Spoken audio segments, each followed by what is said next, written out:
अस्सलामु अलैकुम वरहमतुल्लाहि वबरकातुहू। आज बात करेंगे जूते पहनकर नमाज़ पढ़ सकते हैं या नहीं, या चप्पल पहनकर, तो वो क्यों पढ़ सकते हैं, क्या दलील है इसकी। तो पहले ज़माने में होता ये था कि मस्जिदें कच्ची हुआ करती थी और पूरी मस्जिद में मट्टी मट्टी हुआ करती थी। जो आगे वाली सफ़ होती थी उसमें सिर्फ़ एक चटाई बिछी होती थी, तो लोग चप्पलों समेत या जूतों समेत नमाज़ पढ़ लिया करते थे। और आज है पक्की मस्जिदें हैं और पत्थर भी लगा हुआ है, कालीनें भी बिछा हुई हैं, सब कुछ साफ़ सुथरी होती है मस्जिद पहले ज़माने के मुकाबले में। तो आज भी अगर इंसान चाहे तो चप्पलों में नमाज़ पढ़ सकता है या जूतों में या नहीं, वो मैं आपको इस वीडियो में बताऊंगा। और दलील भी है मेरे पास जो मैं इसके बारे में बात करूंगा। अब आपने देखा होगा जब नमाज जनाजा होती है तो लोग जूतों में चप्पलों में नमाज़ पढ़ रहे होते हैं। यहाँ तक कि हनफी लोग भी जूते और चप्पलों में नमाज़ पढ़ रहे होते हैं आराम से।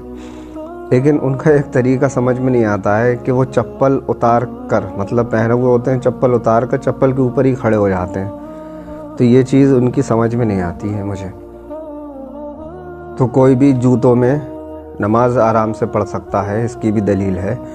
और ये जो हनफी लोग होते हैं जो चप्पल के ऊपर खड़े होकर नमाज़ पढ़ते हैं, बात वही है।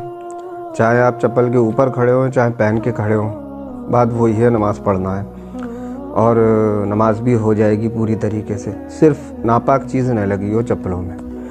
चप्पल कोई वो थोड़ी नहीं है, कोई एक चीज़ पहना हुआ है चप्पल या जूता जिससे हम पहन कर नमाज़ पढ़ सकते हैं। कोई गंदगी नहीं लगी हो, उस पर नापाक चीज़ नहीं लगी हो। तो अब लोगों का मजाक उड़ाया जाता है कि पत्थर वाली मस्जिद है तो उसमें कौन कैसे पढ़ेगा चप्पलों में। नहीं पढ़े, कोई बात नहीं है।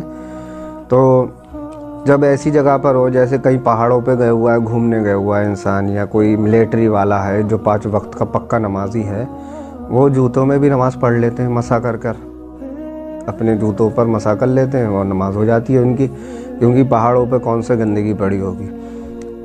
बहुत से लोग बिज़ी लाइफ होती है उनकी बहुत ज़्यादा, और नमाजी वो ऐसे होते हैं बिल्कुल पक्के।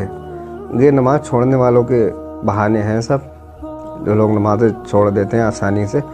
लेकिन नमाज बिल्कुल नहीं छोड़ना होता है उन लोगों को, तो वो जूतों में ही नमाज़ पढ़ लेते हैं। तस्वीरें जो आती हैं मिलिट्री का कोई आदमी खड़े हुए नमाज़ पढ़ रहे हैं और वो जूतों में हैं, तो ये सब लोग तफरीह बनाते हैं उन लोगों की। तो कोई ऑफिस वाला है, कुछ भी है, वो आराम से अपने जूते या चप्पल में नमाज़ पढ़ सकता है अगर उसकी चप्पल या जूते में गंदगी नहीं लगी हो, नापाक चीज़ नहीं लगी हो, तो वो आराम से अपनी नमाज़ पढ़ सकता है।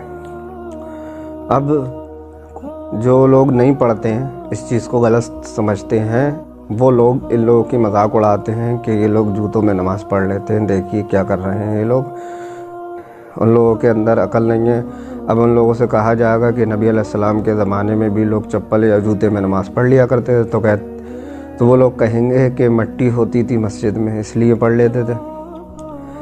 तो ये तरीका साबित है और इस तरीके से कोई भी वो नहीं है, बस नापाक चीज़ नहीं लगी। चप्पल एक पहनावा है, जूता एक पहनावा है, कोई गंदी चीज़ नहीं है जिसकी वजह से नमाज नहीं होगी। ये सोचने वाली बात है, इतना तो खुद ही अकल से इंसान सोच ले। और मोज़े भी एक जूतों की तरह होते हैं, अब वो तो पहन के इंसान नमाज़ पढ़ लेता है क्योंकि वो बाहर नहीं जाते हैं घर से। लेकिन जूते और चप्पल बाहर जाते हैं, तो बस बात यही आती है कि नापाक वाली चीज़ नहीं लगी हो कोई भी जूतों पर या चप्पल पर, तो आप नमाज आराम से पढ़ सकते हैं। बस इतना ही कहूँगा। अस्सलामु अलैकुम वरहमतुल्लाहि वबरकातुहू।